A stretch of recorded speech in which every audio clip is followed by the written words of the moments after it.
Hello friends, आज हम मराठी का चैप्टर नंबर 3 शाल पढ़ेंगे। अगर आप चाहते हो कि चैप्टर तुम्हें अच्छे से समझ में आए तो चैप्टर को चैप्टर नहीं, उसको कहानी समझ के पढ़ना पड़ेगा। ठीक है, तो यहाँ पे मैंने इस चैप्टर में तुमको each and every words explain किया है। फिर भी अगर तुम्हें कुछ डाउट आता है तो कमेंट बॉक्स में लिखेंगे, और अगर ये वीडियो आपको अच्छा लगता है तो लाइक करना। तो चैप्टर हम स्टार्ट करते हैं। तो जो फर्स्ट पैराग्राफ दिया है तुमको टेक्स्ट बुक में, उसमें लेखक की जो भी उपलब्धियां हैं, उसने जो जो अपने मतलब कार्यकाल में जो भी कार्य किए हैं उसके बारे में वर्णन किया हुआ है। और जो सेकंड पैराग्राफ दिया हुआ है दैट इज मोस्ट इम्पॉर्टेंट। वो पैराग्राफ तुम्हें अप्रिसिएशन में भी लिखने के लिए काम आएंगे और पर्सनल रिस्पॉन्स में भी काम आएंगे। तो हम सेकंड पैराग्राफ से स्टार्ट करते हैं। शालीभोवती असलेल्या लेखाच्या आठवणी या पाठातून व्यक्त झाल्या आहेत। शालीभोवती मतलब ये जो पूरा चैप्टर है, यहाँ पे ये जो पूरा चैप्टर है शाल के बारे में ही बताया हुआ है। शाल से रिलेटेड उनकी जो भी यादें हैं लेखक की, उन यादों का इस चैप्टर में वर्णन किया गया है।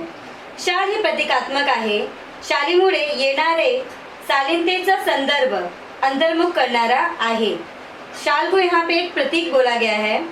शालीमुळे येणारा, शाल की वजह से जो यहाँ पे विनम्रता, बड़प्पन तुम बोल सकते हो। शालीनता मतलब एक सज्जन पुरुष, ठीक है। इसका जो वर्णन किया गया है वो बहुत ही अंतर्मुख करणारा है। अंतर्मुख करणारा नहीं, मोहित करने वाला है। पाठातील औदार्याचे उदाहरण, औदार्याचे उदाहरण मतलब उदारता। उदारता मतलब अच्छापन बोल सकते हो, बड़प्पन कह सकते हो। उदाहरण है माणसाची संवेदनशीलता जपणारी आहे।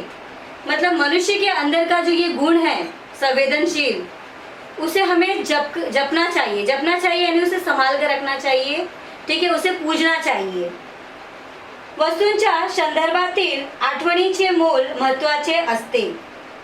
वस्तूंच्या संदर्भातील आठवणीचे मोल कहने का मतलब है वस्तूंच्या संदर्भातील कि किसी भी वस्तु के संदर्भ में जो उसकी आठवणी होती, मतलब उसकी जो यादें होती है, मेमोरी होती है, वो सबसे ज़्यादा इम्पोर्टेंस होता है।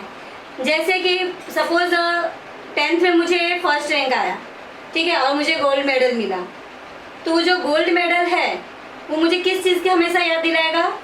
उस घटना की, जिस घटना के लिए मुझे गोल्ड मेडल मिला था, ठीक है। मतलब कोई भी वस्तु जो है किसी न किसी याद से संबंधित होती है। जब तुमको वो कोई वस्तु मतलब गिफ्ट में मिले या फिर तुमने कहीं भी उसे जीता है, ठीक है। हम जब भी कभी ट्रॉफी जीतते हैं तो देखो हम कितना उसको अच्छे से सजा के रखते हैं, और जब कोई आता है तो हम उससे कितना मतलब खुश होकर बताते हैं कि हाँ ये ट्रॉफी मैंने इस टाइम पे जीती थी। तो वो ट्रॉफी जो है वो इम्पॉर्टेंट नहीं है, उस ट्रॉफी से रिलेटेड जो याद होती है वो ज़्यादा इम्पॉर्टेंट होती है। कोणत्याही निर्जीव वस्तूची निगडीत असलेले संदर्भ मानवी भावना तरल ठेवतात। अभी मैंने जो तुमको एक्सप्लेन किया वही सेम लाइन यहाँ पे लिखी हुई है। कोणत्याही निर्जीव वस्तु से मतलब किसी भी निर्जीव वस्तु से निगडित असलेले, निगडित यानी जुड़े हुए जो मानवी भावना है वो तरल ठेवतात। मतलब जो हमारी जो मानवी भावना, मतलब हमारी जो भावना है, हमारा जो इमोशंस है वो हमेशा याद रहते हैं। वस्तूशी निगडित कोणतीही आठवण असो अथवा प्रसंग, त्याचे मानवी संदर्भ सर्वार्थाने महत्त्वाचे ठरतात। मतलब वस्तु से जुड़े हुए कोई भी घटना हो या कोई भी प्रसंग हो, वो हमारे मानव जाति के लिए, मानव के लिए सबसे इम्पोर्टेंट होता है। चलो अब यहाँ पे ये तुम्हारा प्रस्तावना खत्म होता है और हमारा चैप्टर शुरू होता है, ठीक है। तो इस चैप्टर को हम कहानी की तरह समझेंगे, किस तरह से लेखक उस शाल से रिलेटेड तुमको कहाँ कहाँ और कैसी कैसी घटनाएं घटित होती हैं उनके बारे में बताते हैं। तो यहाँ पे हमारे जो लेखक है वो है राघव जाधव, ठीक है, ये लेखक है हमारे इस चैप्टर के। पुला देशपांडे ये भी एक बहुत बड़े लेखक है जो इस चैप्टर में आए हैं। सुनीता बाई उनकी पत्नी है। कवि नारायण सुर्वे एक कवि हैं जिनकी मुलाकात इस चैप्टर में राघव जाधव से होती है। और एंड पैराग्राफ में, लास्ट पैराग्राफ में राघव जाधव लेखक की जो मुलाकात होती है एक भिक्षुकरी मतलब भिखारी से होती है, ठीक है। तो इस तरह से तुम्हारा जो पूरा चैप्टर है वो खत्म होता है। तो हम शुरू करते हैं लाइन बाय लाइन। एकदा मी पुला देशपांडे यांच्याकडे काही निमित्ताने गेलो होतो। एक बार मैं मतलब मैं नहीं, लेखक कहाँ गया था, कहाँ गए थे? पु ल देशपांडे के पास। पु ल देशपांडे कौन है? एक बहुत बड़े लेखक हैं। निमित्ताने मतलब किसी कारण से, ठीक है, गए थे। काम झाल्यावर मी निघण्याचा बेतात होतो और जैसे ही मेरा काम खत्म हो गया मैं निकलने की तयारी में था, तेवढ्यात सुनीताबाईंनी मला थांबवले व विचारले। सुनीताबाई कौन है? सुनीताबाई पु ल देशपांडे की पत्नी है। सुनीताबाई ने मुझे रोका और पूछा, तुम्हाला शाल दिली तर चालेल काय? आपको अगर हम शाल देंगे तो चलेगा क्या? अब ये शाल कैसी शाल थी? जो खुद पु ल देशपांडे लेखक को किसी ना किसी सम्मेलन में भेंट के रूप में मिली हुई थी, ठीक है। अब उनसे भेंट में मिली हुई वस्तु लेखक के लिए लेना बहुत ही स्वाभिमान की बात थी, गर्व की बात थी, ठीक है, बहुत ही मतलब अच्छी बात थी उनके लिए। तो मी एका पायावर हो म्हटले। जैसे ही उन्होंने पूछा, मी एका पायावर हो म्हटले। एका पाय मतलब ऐसा नहीं कि एक पैर पे वो खड़े होकर उन्होंने हाँ बोला। कहने का मतलब ये है कि उन्होंने खुशी खुशी तुरंत हाँ बोल दिया। वह सुनीताबाई यानी मला शाल द्यावी, ठीक है, और हा मला मोठा गौरव वाटला। सुनीताबाई मुझे शाल दे, ये मेरे लिए बहुत ही गौरव की बात थी। ती शाल मी माझ्या खोलीतल्या सूटकेसमध्ये ठेवून दिली। अब वो जो शॉल था वो उन्होंने घर पे जाके यूज़ नहीं की, घर पे जाके एक सूटकेस में उसको अच्छी तरह से रख दिया। ऐसा क्यों किया उन्होंने? क्योंकि ये उनके लिए एक याद थी, ठीक है। जब भी उस शॉल को खोलकर, सूटकेस को खोलकर उस शॉल को देखेंगे तो उस घटना की याद उनको आएगी।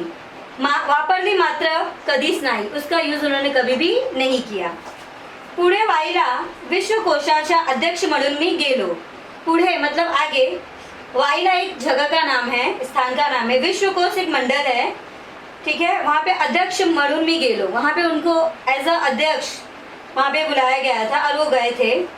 तिथे नदी काठच्या प्राज्ञ पाठशाळेच्या, वहाँ पे नदी काठच्या, नदी काठ मतलब नदी के किनारे, प्राज्ञ पाठशाळेच्या, प्राज्ञ नाम का एक स्कूल था, पाठशाळेच्या खोलीत मी राहत होतो, ठीक है। वहाँ पे उस स्कूल में वो स्कूल के किसी रूम में रहते थे। खोलीच्या दक्षिणेकडील, खोली के दक्षिणेकडील खिडक्या कृष्णा नदीच्या चिंचोड्या प्रवाहावर होत्या। उनका जो घर था उस स्कूल में, उनका जो रूम था, उसकी जो खिड़की थी वो कौन सी दिशा में थी? दक्षिण दिशा में, ठीक है। दक्षिण का मतलब साउथ डायरेक्शन में था। और जब वो खिड़की के पास गए, ठीक है, तो उस खिड़की से उनको कृष्णा नदी की चिंचोड़िया प्रवाह, चिंचोड़िया मतलब एक पतली सी सकरी सी नदी, मतलब वहां से बहती हुई दिखाई दे रही थी। थंडीच्या दिवसात एक बाई माझ्या खिडकीत खालील घाटाच्या छोट्या तटावर तिचे छोटे मूल एका टोपलीत ठेवून मासे पकड़ण्याचा उद्योगात होती।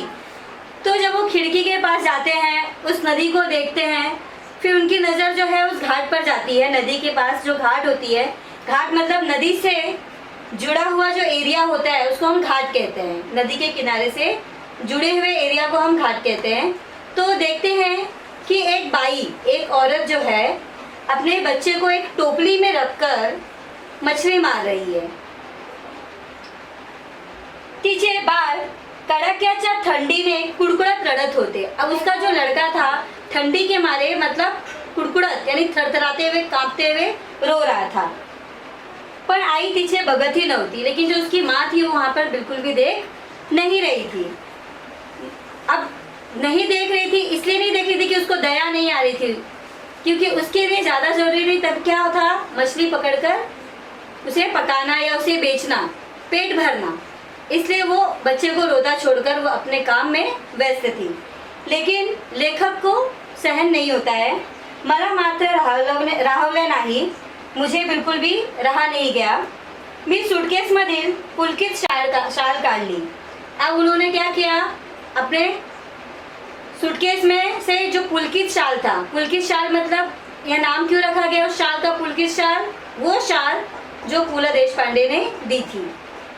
उन्होंने निकाली, 50 रुपयांचा नोटा काढला। 50 रुपयांचा मतलब 50 के 5 नोट निकाले उन्होंने, वो त्या बाईला हाक मारली और वो जो औरत थी घाट के पास मछली मार रही थी उसको उन्होंने आवाज़ दी।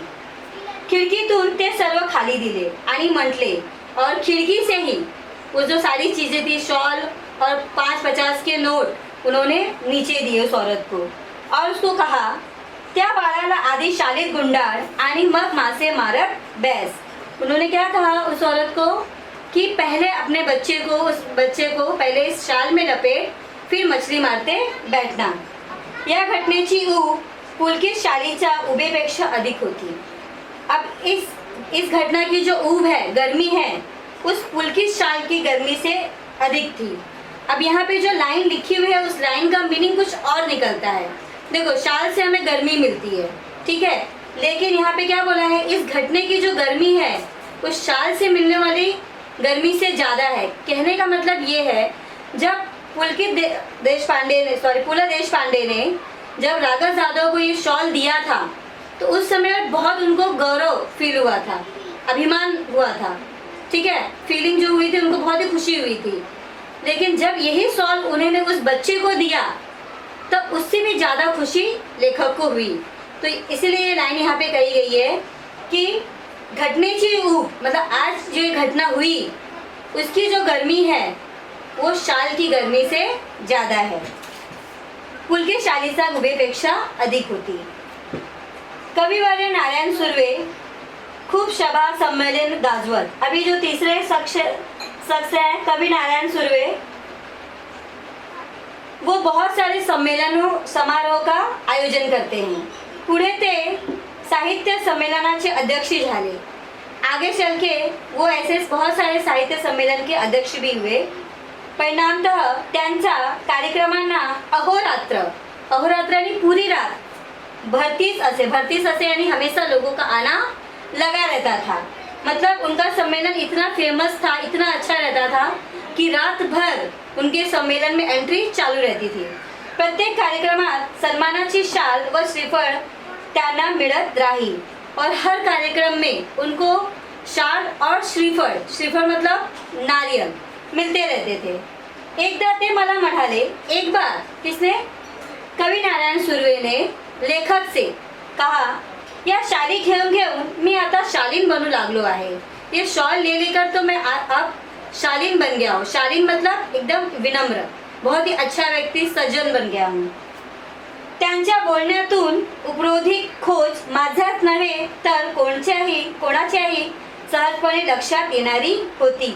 त्यांच्या बोलण्यातील, अब देखो, अब इस बात का कोई मीनिंग नहीं निकलता है कि शाल ले लेके तो मैं बहुत शालीन बन गया हूँ. ऐसा कभी नहीं होता है कि तुम शाल ले लेके शालीन बन जाओगे. तो बस ये एक हंसने के लिए बोला गया हुआ वाक्य है, या फिर तुम बोल सकते हो कटाक्ष किया व्यंग्यात्मक बातें होती हैं, ठीक है. तो ये जो बात उन्होंने कही कि मैं शाल ले लेकर शालीन बन गया हूँ, ये सीधी सिंपल बात थी जो मेरे ही नहीं सबके समझ में आ रहा था कि ऐसा कभी होता नहीं है कि शाल ले लेकर लोग कभी शालीन नहीं बनते हैं. शाल और शालीनता यांचा संबंध काय है. अब साल और शालीन में क्या संबंध है. खरे तर खरी खुरी शालीनता साली विना सोपते. अगर सच में देखा जाए तो जो शालीनता है वो बिना साल के ही सोपती है. साली विनाश मतलब शाल के बिना ही सोपती है, मतलब शोभा देती है.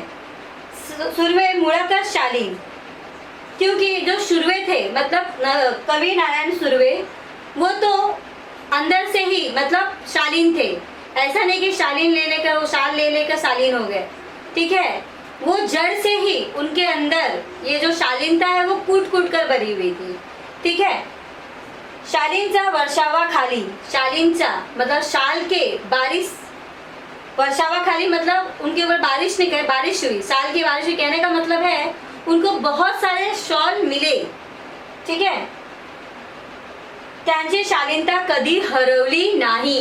उनकी जो शालीनता थी, उनकी जो विनम्रता थी, ठीक है, उनका जो बड़प्पन था, उनकी जो उदारता थी, वो कभी भी कम नहीं हुई, गुम नहीं हुई. हरवली नहीं मतलब गुम नहीं हुई. कधी क्षीण ही झाली नाही और कभी भी कम नहीं हुई. क्षीण ही झाली नाही मतलब कम नहीं हुई. कविवर्यांना म्हटले, मैंने कवि से कहा, शालीमुळे शालीनता येत असेल तर मी कर्जबाजारी होईन. अगर आपको लगता है कि शॉल ले लेकर हम शालीन बन सकते हैं, तब तो मैं कर्ज बाजारी हो जाऊंगा। कर्ज बाजारी मतलब लोगों से कर्ज ले लूंगा, भीखे ना लागे मतलब भीख मांगूंगा। पण सैकड़ों शाली खरीदी करून, लेकिन सैकड़ों शॉल खरीद कर सर्वांना एक एक शॉल लगेच नेऊन देईन। लेकिन सैकड़ों साल खरीद कर मैं हर एक इंसान को एक एक शॉल देते जाऊंगा, ताकि शाल लेकर हर इंसान शालीन बन जाए। यावर तो शालीन कवी मनापासून हंसला। ऐसा सुनकर कवि सुर्वे जो है वो हंसने लगे, क्योंकि ऐसा होता नहीं है कि शाल लेकर कोई शालीन बन जाए। ठीक है, तो उनको कटाक्ष में बातें करते हुए कवि को बोलते हैं कि अगर आपको ऐसा लगता है कि शाल से लोग शालीन बन जाते हैं, तो मैं उसके लिए कर्ज ले लूंगा, ठीक है, लोगों के सामने भीख मांगूंगा, लेकिन ऐसे सैकड़ों साल खरीद कर लोगों में बांट दूंगा, ताकि हर एक इंसान शालीन बन जाए। शालीमुळे शालीनता येते की जाते या प्रश्नांचे माझे उत्तर जाते असेच आहे। शाल की वजह से शालीनता आती है या जाती है, अगर तुम इसका क्वेश्चन मुझसे पूछो तो मेरा आंसर यही होगा कि शालीनता जाती है। ऐसा क्यों? क्योंकि जब हमको बहुत बार पुरस्कार मिल जाता है तो हम प्राउड फील करने लगते हैं, ठीक है, जिससे हमारे अंदर की जो हम्बलनेस है, विनम्रता है, वो कम हो जाती है और हम प्राउडी बन जाते हैं। सन्मान करण्याच्या रूपाने आपण खरे तर एक शालीन जग गमावून बसण्याचा धोकाच मोठा आहे। सम्मान करण्याच्या रूपाने मतलब सम्मान करने के तौर पर जो हम लोगों को गिफ्ट देते हैं, प्राइज देते हैं, अपन खरे तर सच में अगर देखा जाए तो ये जो शालीन जग है, विनम्र जग है, उसको हम खो देंगे। खो देने का बहुत बड़ा धोखा है। मी 2004 साली मराठी साहित्य संमेलनाचा बिनविरोध अध्यक्ष झालो। मी 2000 साली मतलब 2004 में मराठी साहित्य सम्मेलन का बिनविरोध, अब बिनविरोध मतलब मेरे अपोजिशन में कोई भी खड़ा नहीं था, ठीक है, और मैं बिना विरोध के अध्यक्ष बन गया। तत्कालीन 1-2 वर्षात, तत्कालीन यानी उस समय 1-2 वर्षात मतलब 1-2 साल में ही माझा वर शालीनचा वर्षाव झाला। मेरे ऊपर साल की बरसात होने लगी। कहने का मतलब है बहुत सारे साल मुझे मिलने लगे। एवढा साली जमत गेल्या की माझ्या 8x6च्या खोलीत त्यांना ठेवणेच शक्य नव्हते। इतने सारे साल जमा हो गए कि मेरे 8x6 मतलब 8x6 मतलब छोटा सा ही घर है, उसमें इतने सारे सॉल को रखना मेरे लिए मुश्किल होने लगा, अशक्य होऊ लागले। ठेवणे शक्य नव्हते मतलब पॉसिबल नहीं था। तो अगर वो रहेगा कि वो शॉल रखेगा। मग मी सगळ्या सालींचे गोठोडे बांधून ते निकटवर्ती मित्राकडे ठेवले। अब उन्होंने क्या किया, अब इतने सारे शॉल को 6x8 के रूम में रखना तो मुश्किल था, तो उन्होंने सारे शॉल को की एक पोटली बांधी और उसको ले जाके अपने निकटवर्ती मित्र यानी बहुत ही क्लोजेस्ट फ्रेंड, बहुत ही करीबी दोस्त के पास जाके दे दिया, रख दिया। वह त्या साली वापरण्याचे वगैरे त्याला सर्वाधिकार दिले और देने के बाद लेखक ने उसको सारा अधिकार दिया कि चाहे तो तुम उसको यूज करो या फिर किसी को बांट दो। बेचारा अति प्रामाणिक, लेकिन जो उनका दोस्त था वो बहुत ही व्यवहारिक था, ठीक है, उसने उस साल का यूज बिल्कुल भी नहीं किया। त्याच्या ही छोट्या खोलीत त्याने ते संभाळले और उसने उसके उस छोटे से रूम में उसको अच्छी तरह से संभाला। हळूहळू मी सगळ्या शाली वाटून टाकल्या गरीब श्रमिकांना और धीरे धीरे मैंने वो सारे सॉल बांट दिए। किसको? गरीब श्रमिकांना। गरीब श्रमिक मतलब जो मजदूर लोग थे उनको बांट दिए। अब आगे की जो स्टोरी है वो इस भिक्षेकरी के साथ है।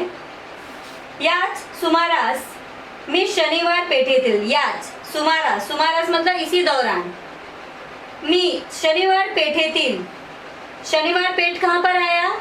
पुणे में, ठीक है। ये एक जगह का नाम है शनिवार पेठ. शनिवार पेठेतील ओंकारेश्वर मंदिराचा, तो तुम जब पुणे में जाओगे ना तो वहाँ पे एक शनिवार पेठ है, ठीक है। जगह का मतलब उस एरिया का नाम ही शनिवार पेठ पड़ा है. तो शनिवार पेठ का जब गेट के एंट्री में जाओगे, अंदर सीधा दरवाजा जब गेट खुलता है ना, तो तुमको ओंकारेश्वर मंदिर के दर्शन होंगे, ठीक है। मंदिराच्या पुलावर, और उस मंदिर को लगकर ही एक पुल है, ब्रिज गया हुआ है. बहुधा रोज संध्याकाळी जात असे. तो इसी दौरान जो लेखक थे वो शनिवार पेठ में जो मंदिर था ओंकारेश्वर मंदिर, वहाँ पे जो पुल था, हर शाम को वहाँ पर वो घूमने के लिए जाते थे, राउंड मारते थे. तेथील कट्ट्यावर बसने मला आवडेल. अब कट्ट्यावर मतलब तुमने देखा होगा बहुत बार पेड़ के आसपास जगह बनाई हुई होती है बैठने के लिए, उसको कट्ट्या बोलते हैं.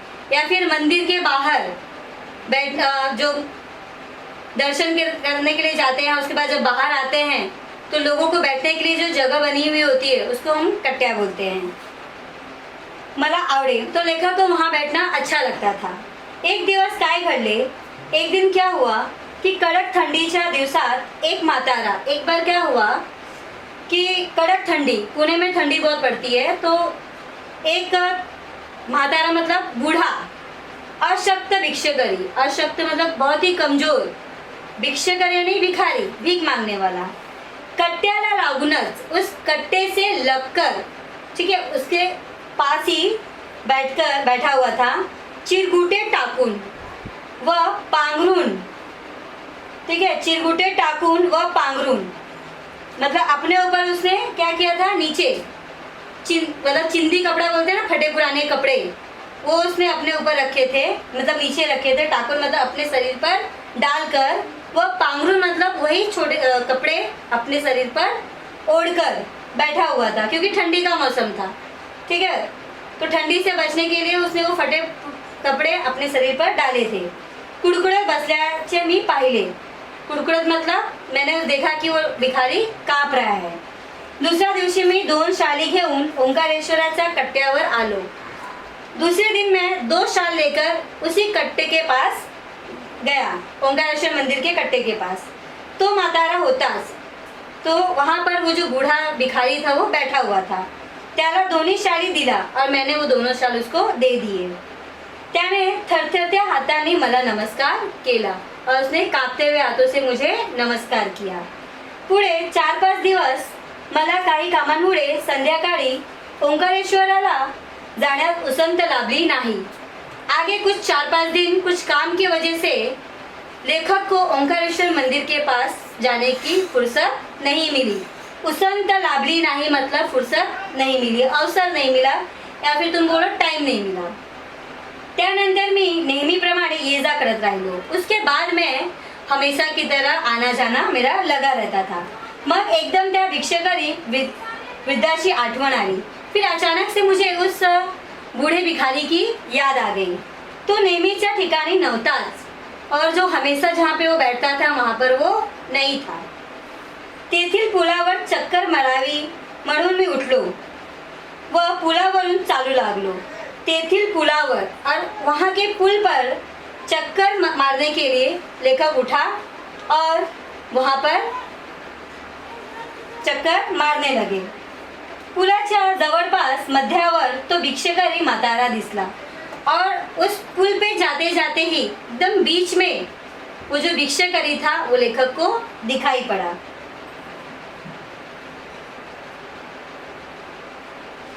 मी लगबगीने त्याच्याकडे गेलो और मैं तुरंत उसके पास गया. पाहतो तो काय, देखा तो क्या, 30 चिरगुटे अंगाखाली व अंगावर. देखता हूँ क्या, वही फटे पुराने कपड़े शरीर के ऊपर और शरीर के नीचे, तेज कुड़कुड़ने, वही कपकपाना, तेज दिनवाने जीने, वही गरीबी जिंदगी. दिनवाने जीने मतलब गरीबी, जीने मतलब जीना, ठीक है. मी म्हटले, बाबा तुम्ही मला ओळखले. मैंने पूछा, बाबा आपने मुझे पहचाना.